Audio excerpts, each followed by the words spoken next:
here we have a lovely student from Tullyallen who is here with us today to answer some questions. Let you guys know what it takes to become a cop, to become a fucking pig. Thank you Shut for up. having me. Why did you want to become a cop?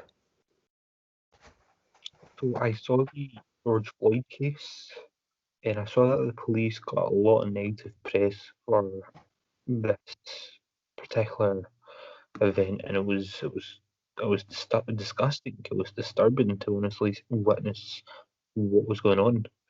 Uh, like the backlash the police got was just something that affected me deeply. And I think what went wrong was actual 100%, and it was horrible. Uh, so I'm completely on the police side. I think the police was incorrect, and for that very reason, I want to join the police and I want to make a difference. That's a great answer. Great answer.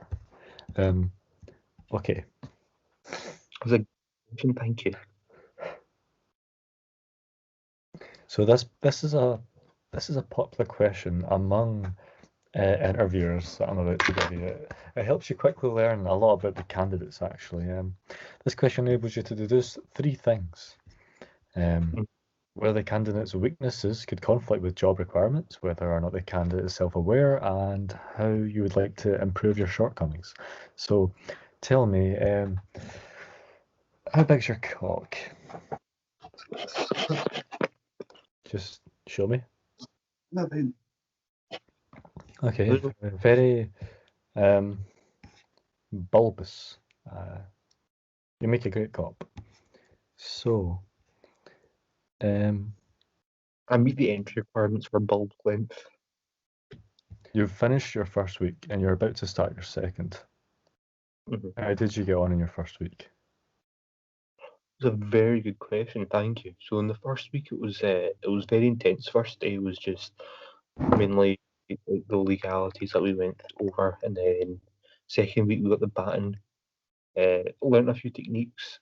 I accidentally smashed one of my fellows' kneecaps, but I don't think it's the right one because it's very lengthy in size. Hit him in the kneecap. He can't walk currently, but eliminate all competition is a good statement to go by. If you were in a Royal Rumble or of some sorts. So yeah, thank you for the question. That was good. Next question, sorry. Okay. One question that's been on my mind and the nation's minds as we've been waiting on this interview is what skills and strengths can you bring to this current job you're working at with your colleagues, and how would your boss describe your tight deadlines in 5 years? That's a very good question. So I think my boss describes me as brutal, lethal, racist. Can you tell us about the company you're working for and the strengths you can bring to your current position when you're working alone with your colleagues in your current job in 5 years? Describe something that won't be on your LinkedIn profile. Tell us about the Castle of Tullyallen and the strengths you can bring to it in 5 years as you work alone with your boss on LinkedIn. To answer your question, it's basically summed up like It's this. quite simple what I'm asking. I'm just asking what are your colleagues like?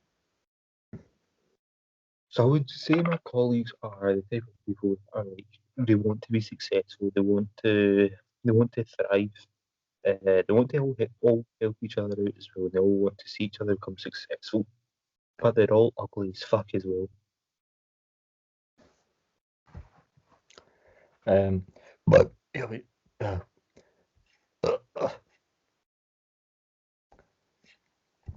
you are quite notorious around Tullyallen, quite infamous. A new prodigy coming through, but a lot of potential, but also a lot to fix with attitude and, or that's what people say. What have you got to say to the haters? Well, the haters, they're going to keep hating, aren't they? They're not the type of people that are going to be happy for you. And if I find out who these haters are, Mr. Baton of Truth is going to meet them over the I head. actually have a comment from one of the haters. Talking to a journalist on the Times. This woman, 14 years old, said, "My son was viciously attacked at Tullyallen. Was just stretchered out of Tullyallen last week. Um, Viciously attacked. Nobody knows who done it. There are some suspicions that it may be you. But his head was crammed in, almost inside out. We actually have a video. Roll it. And also, he had half of a baton inside his ass. The other half was sticking out. Yeah, so not all, but half of it. I'm just going to debunk all rumors here. Everyone knows I'm not that type of person to do anything like that. I don't take half measure. If there's going to be anything to do with a baton, it's going to be fully up your asshole. You know this, the press knows this, my colleagues know this, my mum knows it. So, what makes you the most qualified for this professional achievement that you're proud to overcome with your current working style? Is this the ideal environment that you can tackle in this position as a current employer of Tullyallen? Yeah, no, 100%. And I think this is what I was born to do. I'm genuinely excited to do this. I've always been someone that likes working with the public. I like having no two days are the same. And I also like the idea of socializing, and I also love the idea of helping the community. But nothing beats the idea of serving justice. Nothing, I mean nothing, is more important to me than stretching out a wee boy's asshole. No, stop.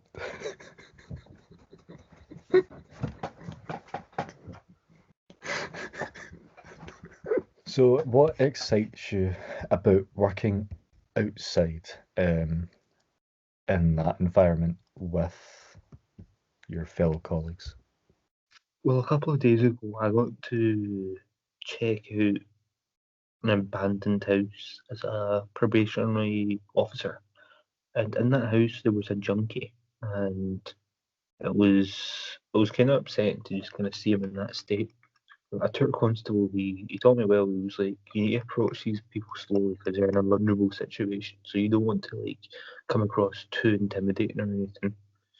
So he sat there. He started speaking to the junkie. You don't forget. You need to stop. You need to come with us. We're gonna get you some help. As he was getting up, my tutor constable called me over and he was like, take a note of everything that's happening because you'll need this for your folio. So I started writing down everything, the events of what was happening. But I may have misunderstood what was going on and stabbed the junkie in the eye. It was a funny situation at the time. That's why I laughed. But it wasn't funny for the junkie as he was on the ground screaming. We actually And heard, is this the same incident I heard on the news the other day about a junkie found curb stomped outside an abandoned building? this is actual disgusting allegations, and I don't know why you're asking me these things. I would not curb stomp a junkie. How do you find your accommodation? Can you give us a wee room tour?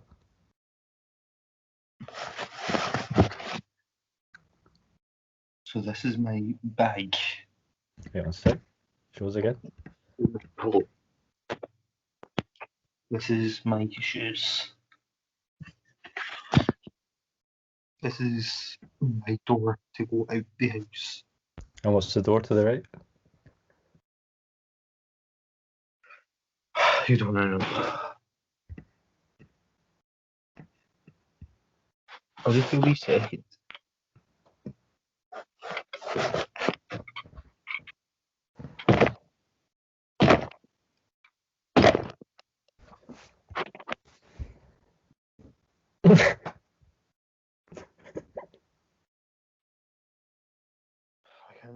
camera. Wait 2 seconds, sorry.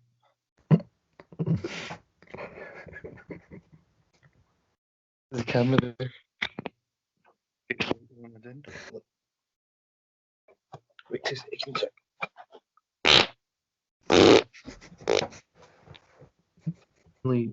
I think socialising with the other colleagues, for some reason, they're a bit cold and distant. I'm not really sure. Anything else? I remember you were telling me the professionalism, like you got into trouble for having your trousers tucked into your boot. Yeah. So I got into trouble for having my trousers in my boot. Okay. Was that the same boots you used to curb stomp that poor junkie? I did not curb stomp that junkie. I'm telling you. I simply punted the junkie in the head. Originally, you'd told the story like there was a misunderstanding and you stabbed the junkie, but now you're saying you punted him in the head. That was also part of a miscommunication.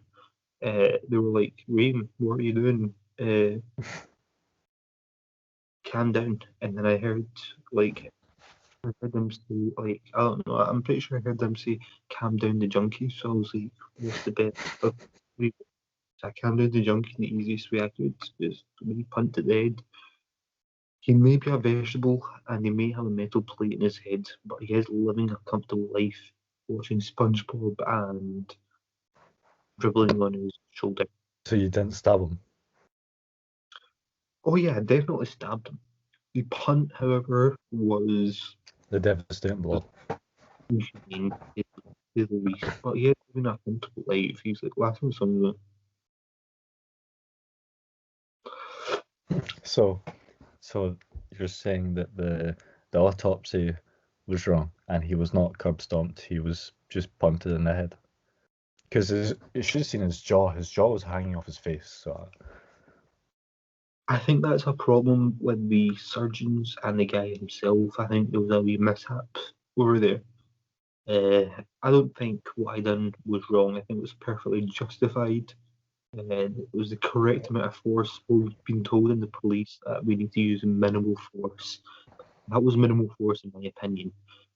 The second kick, not so much. Third kick, maybe be overkill. Fourth kick, okay, I understand. Fifth kick, yes, okay, that was wrong. Sixth kick, for good measures. The seventh kick was to just put him out of his misery.